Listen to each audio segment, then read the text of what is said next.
Magandang hapon po, ma'am. May tatanong lang po regarding sa Dolomite Beach. Ito po kasi ay pinondohan po ng Duterte administration sa halagang 389 million pesos para po sa phase 1 sa rehabilitasyon ng Dolomite Beach at karagdagan din pong 265 million pesos po para naman po sa phase 2 plus 28 million pesos para sa pag-overlay ng Dolomite Sand. Paglipas ng araw at dumating ang mga bagyo kaya na-wash away ang mga Dolomite Sand ng mga alon at kinakailangang palitan at ma-maintain ang Dolomite Beach. Kaya masasabi natin hindi sustainable ito. Ano bang mas gusto po natin? Dolomite Beach na magandang beach o malinis na dagat?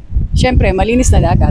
Sa daling po na November 19 po, mayroon pong investigasyon ang Kongreso regarding po dun sa pagbibigay ng pondo para po sa maintenance ng itong Dolomite Beach. Sa tingin niyo po ba, dapat pa po ba natin bumili ng Dolomite Sand para ma-maintain po natin kagandahan ng Dolomite Beach? Sa palagay ko, hindi na. Kailangan lang may magme-maintain sa kalinisan nitong Dolomite Beach.